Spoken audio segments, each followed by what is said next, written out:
Hello and welcome to my channel. Lately I've been doing a lot of these drawings with colored pencils on sandpaper, and this time I wanted to do some wildlife. I'm going to be using mostly Faber Castell polychromos colored pencils, and I'm going to be working on 1000 grit sandpaper. So I'm going to show you how I did this drawing of a hippo in water.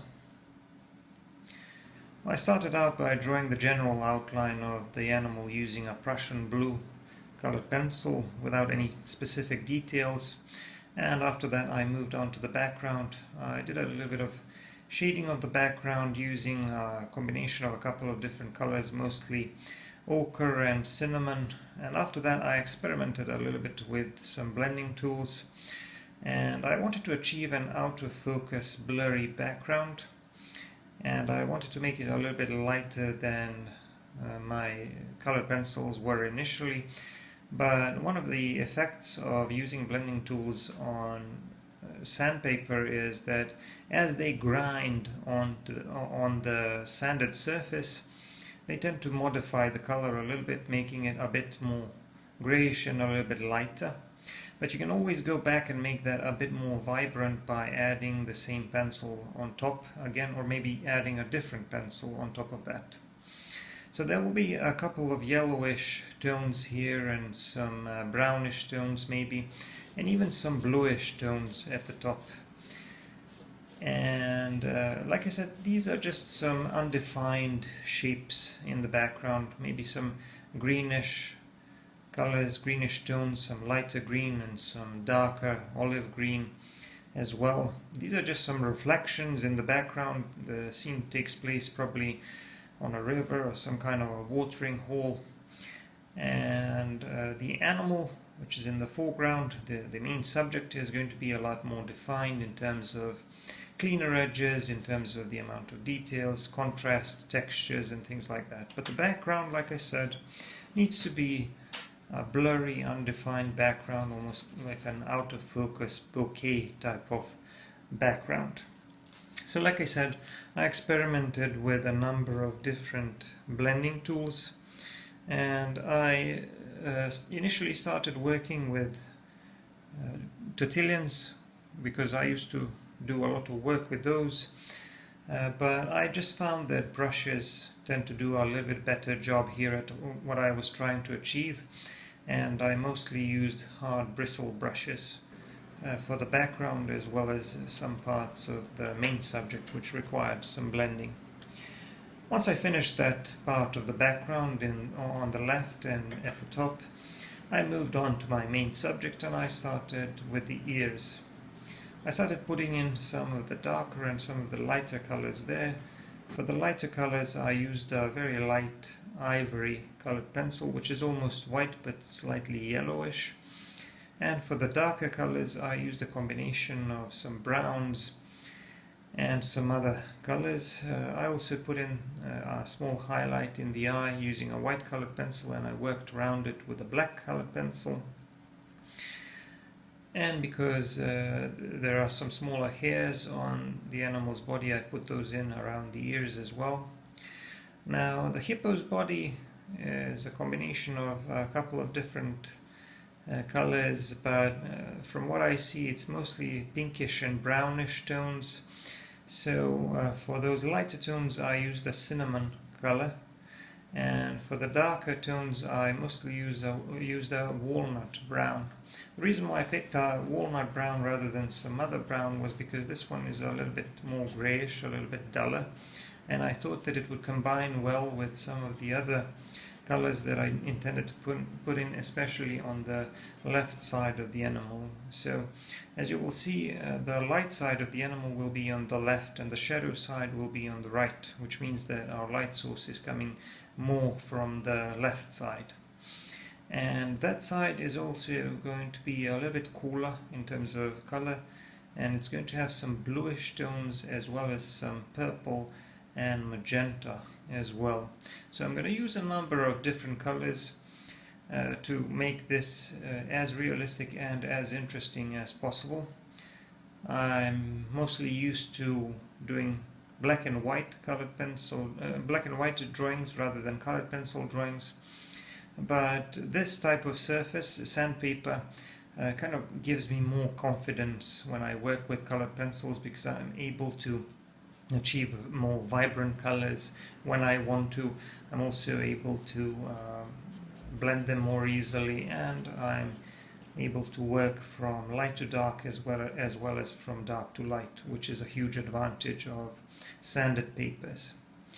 So I put in a little bit of Prussian blue around the left side of the animal, around the left side of the body, but because this is a little bit too dark, I also added some sky blue tones as well. I use that sky blue on the background, so we're going to have those tones or those colors on the body as well. The idea is to try to make sure that those colors which are reflected in the environment are also reflected onto the animal as well, so that I can achieve some sort of a balance, and so that I can make some sort of so that I can make more sense out of the lighting in my drawing.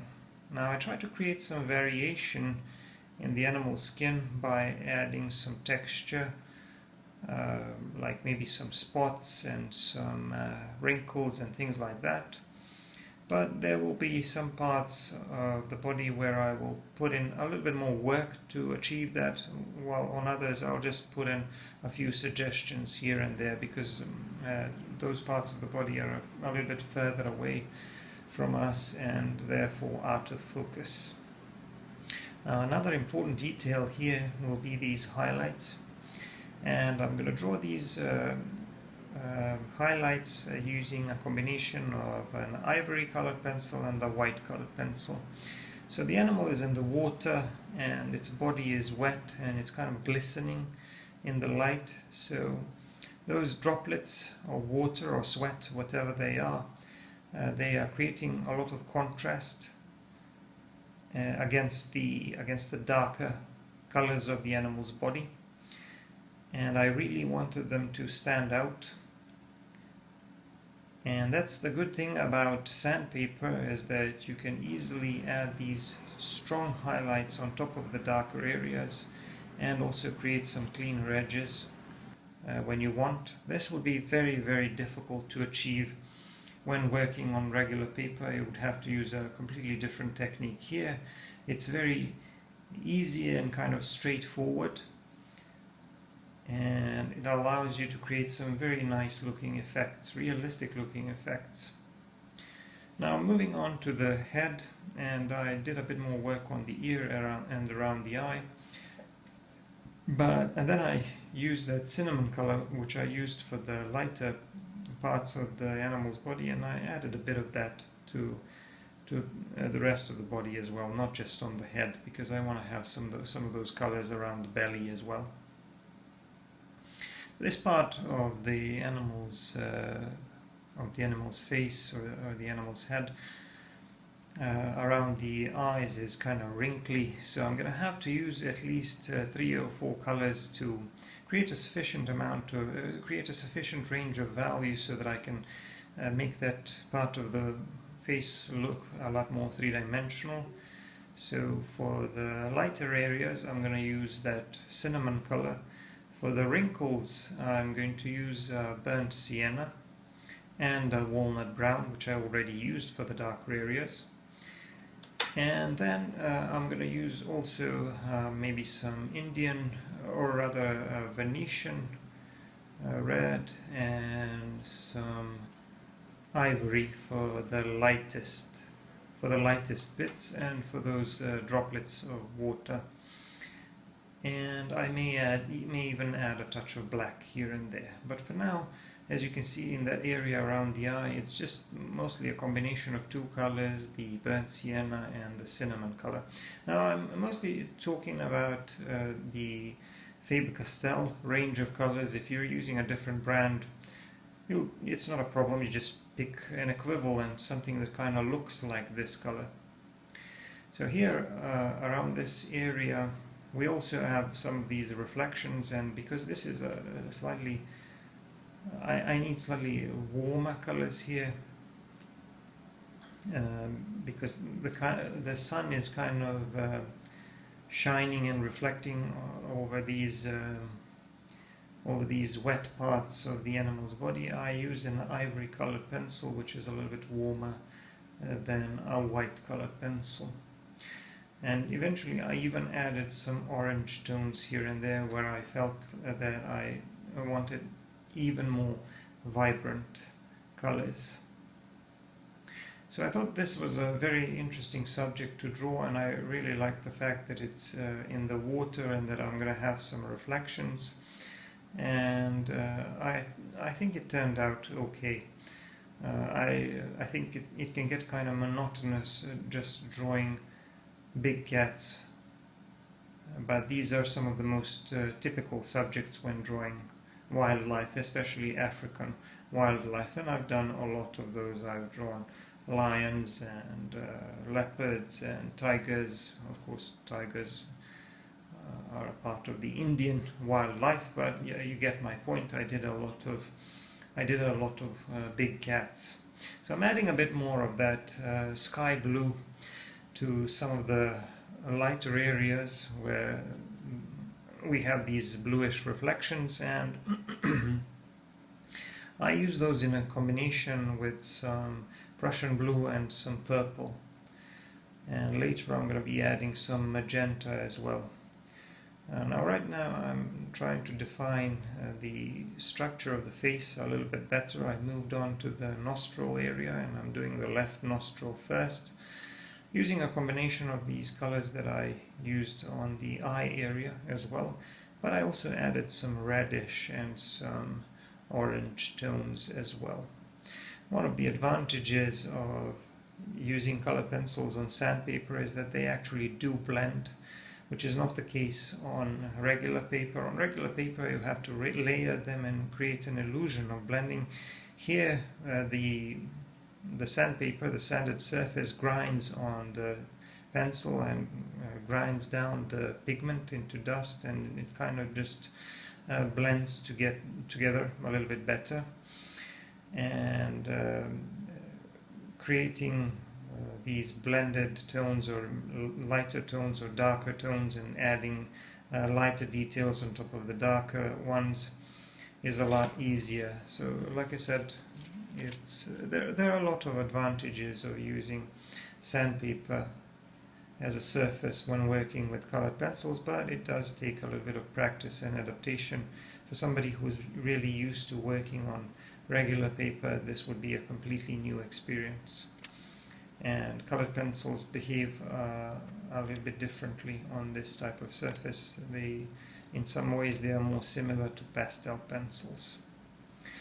So I'm using some darker colors here around the forehead area to define that shape of the head, and I'm using some slightly lighter and more bluish tones around the top, especially that part of the head which is facing to the left, because that's a lighter area, it's the light side, and we also have some bluish reflections there.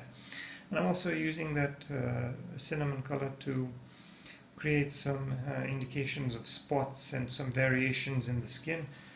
And then on top of that I'm using some lighter colors like this ivory colored pencil to add these reflections, because like I said, I want a lot of these glossy areas in the animal's skin so that it looks like it just got out, or that it's getting out of water. It's wet, its body is wet and it's glistening in the sun. So I don't want to make the middle part of the head flat, so I need to define it in terms of its topography. That's why I'm making some indications of darker areas and lighter areas, doing my best, or trying my best, to explain that shape to the viewer. Already I think I have a very nice range of value around the eye, so that part looks pretty realistic, both in terms of textures and also in terms of the range of value. But there's still a lot more work to be done on the animal's head.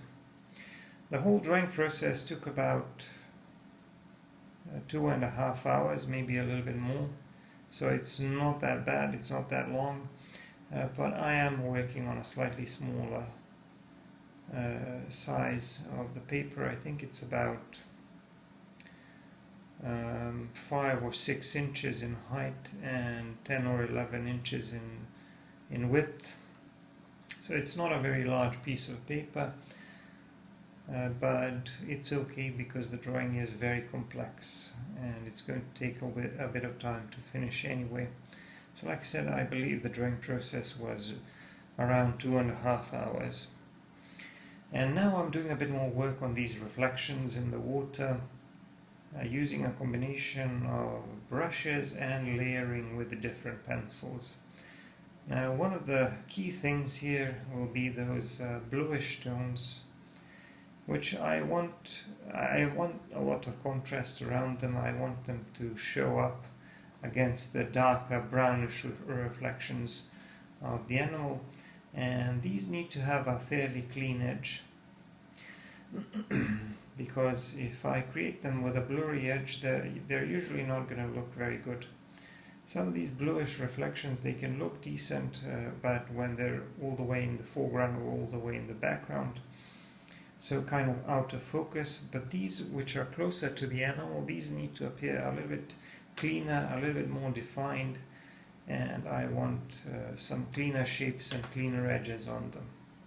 Now let me say a few words about drawing this reflection in the water. It's not really as difficult as it looks, because all you need to do is try to match the image above the water using similar colors and a similar amount of value. So the shapes are not really that important, because the water and the ripples in the water are going to be distorting. They're going to be distorting the image, the reflected image anyway. But what you want to do is you want to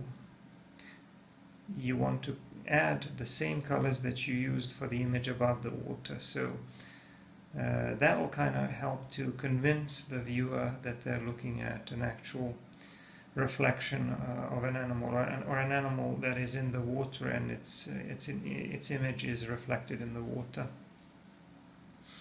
And that goes for all of these colors, from the darkest ones to the lighter ones. If you have a very light detail like a highlight or something, that too is going to be reflected in the water to a certain degree. But like I said, it's all going to be distorted, and a lot of details will not be in the reflection, which is good for us, because that means that we don't have to try as hard to create such a detailed looking drawing. All we have to do is make a few suggestions, and then we can create an illusion like this is a very detailed, very realistic looking drawing, when in fact we didn't really spend too much time or effort trying to draw something like that. Now I'm moving a little bit more with the background, adding some more of those cinnamon and ochreish tones, and then trying to blend them. Like I said, I found that brushes tend to do the best job, but one of the things that you'll see when you start blending with brushes on sandpaper is that sandpaper wears down the brushes pretty quickly. It makes them shorter and shorter and shorter until you have none left. So I try to do a little bit of layering as well, adding some other tones on top of the blurry background, just making sure that I don't mess it up too much. After this, I went on with the right side, the middle part and the right side of the head, and using the same approach as I did for the left side of the head, basically putting in some of the lightest lights and the darkest darks first, and then trying to define the rest of the relationships. But the right side of the animal is going to be a lot darker. It's mostly going to be shadow here. So one of the things that I'll need to do is I'm going to need to define that large shadow area first before I move on with any details, because establishing that contrast is very important. Because if I don't capture that, my drawing is not going to look very realistic, regardless of how much work I put into the texture of the animal or the background or whatever. I need to be able to show a range of value, and I need to be able to show those contrasts. So I'm finishing some work around the edges of the animal's body and just adding some of those additional tones like Prussian blue and purple to some parts of the animal's body. For a black pencil I'm using Kohinoor Gioconda black pencil because I simply ran out of the Faber Castell black color pencil. So I'm putting in the shadows into the right side of the face because, like I said, that was going to be my shadow side from the beginning, and it's time to define some other parts of the head, like for example this area in between the eyes and around the other nostril and things like that. What I can't do is leave it flat. I need to make it as three-dimensional as possible. Otherwise, all this work on the colors and the textures will be kind of useless because I will have failed to capture the larger relationships and the volume of the animal. So if you don't capture the volume, then no amount of work on the texture of the animal is going to make the animal look realistic.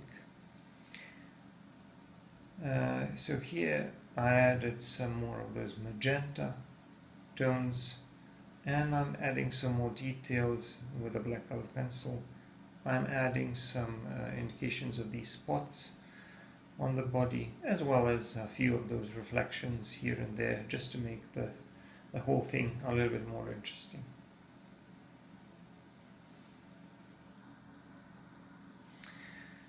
And here and there are some more of these reflections. Notice that some of these reflections are a little bit more subdued, while others present a lot of contrast against the background. So I'm doing this by trying to vary the amount of pressure with the pencils that I put down.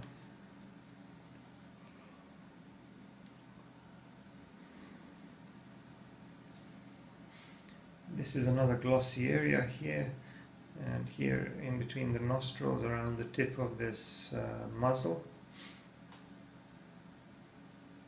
This area is also wet, so there's going to be a lot of these droplets there.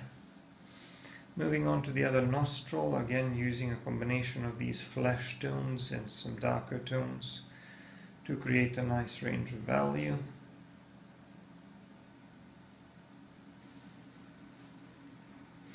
As you can see, I'm using a black colored pencil for the shadow areas. Some people don't recommend that, but I just find that black colored pencil works really well on sandpaper. It's easy to make a color darker by just putting some black colored pencil on top. And it also helped me define that shadow area all the way on the right.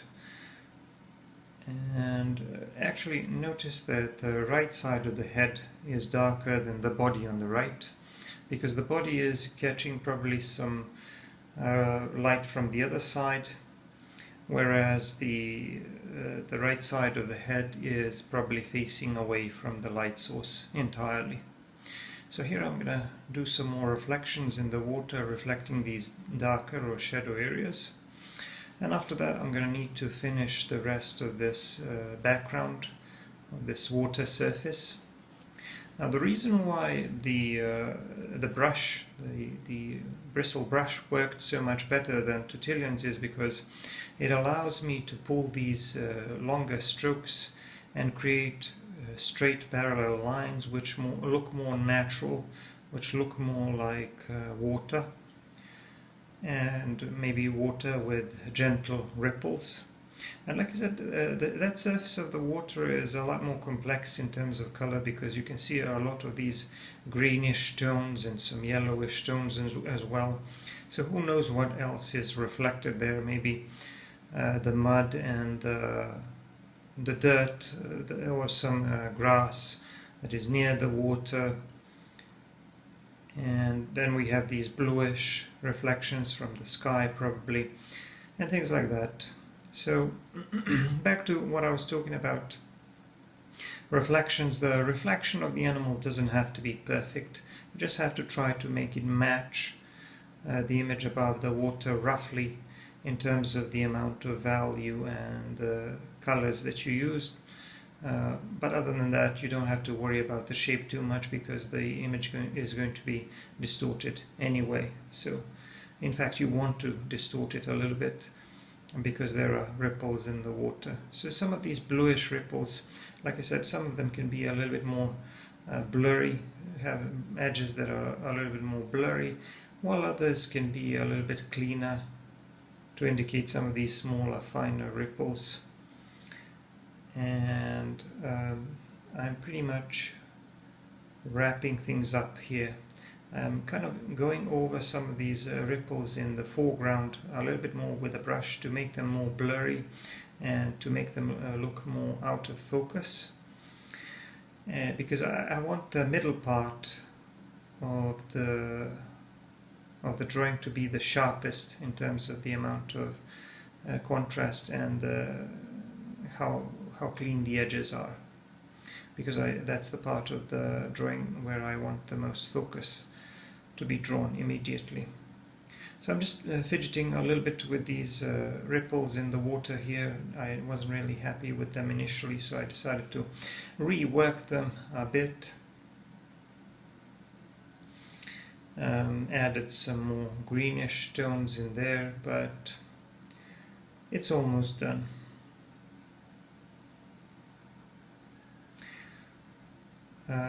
If you want to see longer videos, like full-length videos, you can go and check out my Patreon. You can see dozens, if not hundreds, of full-length narrated videos there. And also don't forget to subscribe to my channel and check out my other videos, because I have lots of drawings of wildlife as well as landscapes and other stuff. So the drawing is now finished. I put my signature in the lower right corner, and that's it.